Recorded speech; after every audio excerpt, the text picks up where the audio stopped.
The study of gender is an ever growing topic, constantly changing as we explore new norms and ways of life.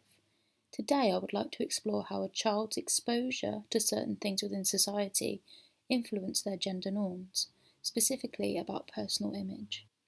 My investigation of this topic will delve into theories related to the family, social media, and expectations of fashion due to gender. Before going on to discuss the theories related to this topic, I think it is important to note the different gender stereotypes and how these have led to discrimination within our society. Most stereotypes occur when society socially constructs certain representations about this area. When looking at gender, I have found that one's clothing is usually based on what is expected of their gender. Before the 1600s, there was no significant difference between the way the sexes dressed. The main difference in clothing was due to your class and not your gender. For example, the brighter and more elaborate, the higher the class. There was no feminine or masculine colours. Over time, colourful and floral garments were replaced with ones that were less colourful and embroidered. This change was a crucial part of history as it showed the changing views that men had towards their clothes. They were no longer interested in a beautiful appearance, they desired the practicality instead. This desire came from the patriarchal viewpoint of a man working to support the family, whereas a woman did not need this practicality within their clothing as their work was not deemed as important. Now I know what you're thinking. How do these stereotypes impact the mindset of children today? They don't see women oppressed in the same way, so why would they follow these stereotypes still? Although you may think that children do not see these stereotypes, the influence of the family is crucial in the way the child views gender. We cannot put every child within the same box. The theory that best explains the influence of the family is the socialization theory. This theory is used in many different fields and explains the process in which infants acquire the set skills needed to perform within their society. In relation to gender, the infant is transferred the norms, values, and beliefs of gender by those around them. Children are often taught how to socially behave in accordance to their own gender. There are three main processes that a child can undergo in order to find their gender identity. These are imitation, identification, and internalization. In the simplest terms, a child will identify with the parent of the same sex and imitate the actions of this parent, as they believe this is the way that they are meant to behave. Over time, they will internalize these social structures, norms, and attitudes, which form a part of their own identity. This process leads to a congruence between the parent and child, meaning they share the same beliefs, in this instance about gender norms. Within the family, there are different ways in which a child might be pushed to behave in the way that is deemed normal for their gender. Gender is established through socialization immediately from birth.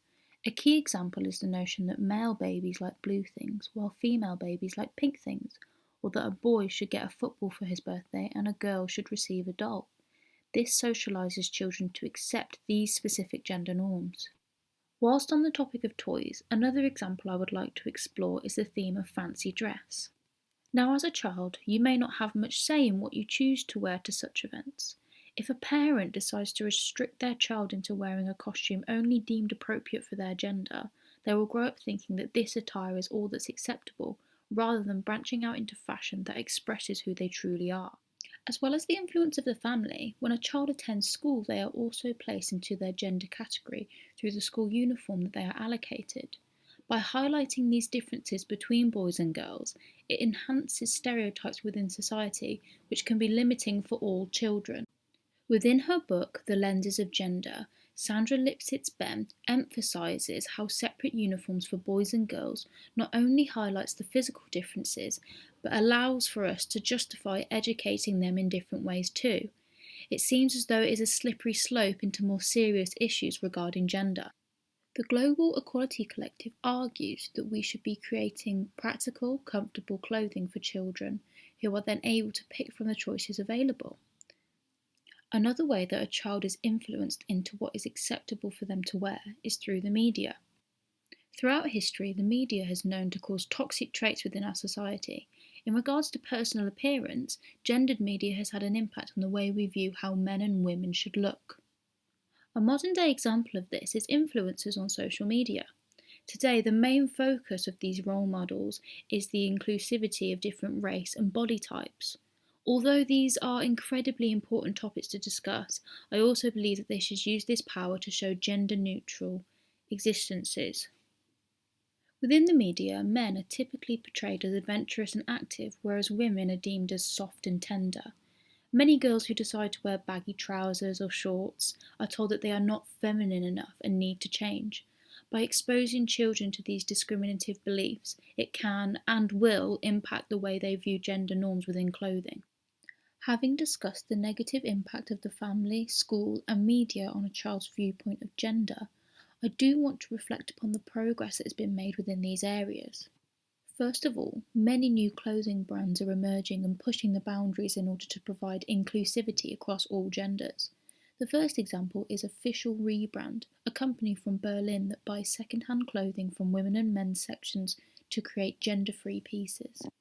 Another company that I really admire is Cyro. This is a shoe company that provides heels in larger sizes for men who can never find their size. This company's biggest aim is to be able to fill a void for those men who are missing something in their lives. As well as this, celebrities have been huge trendsetters for embracing non-gender specific clothing. Trendsetters of the past include people like Prince and David Bowie. They unapologetically broke gender norms by embracing their own style.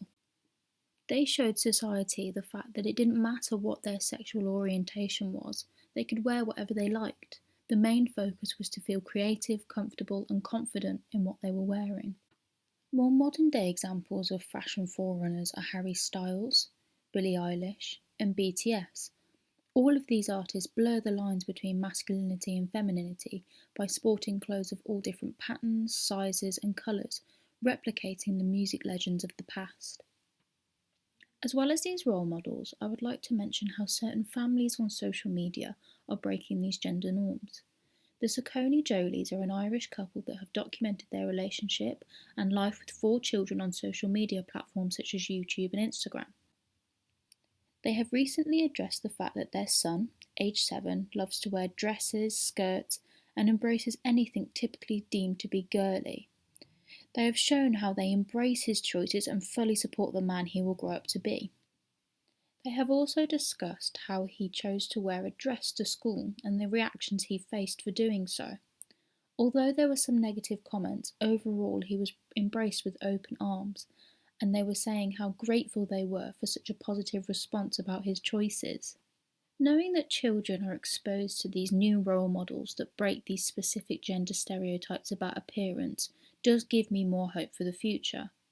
Although there is a lot of progress to be made and discrimination is always going to exist, I do feel as though some aspects of our society are becoming more gender neutral with their approach to societal norms.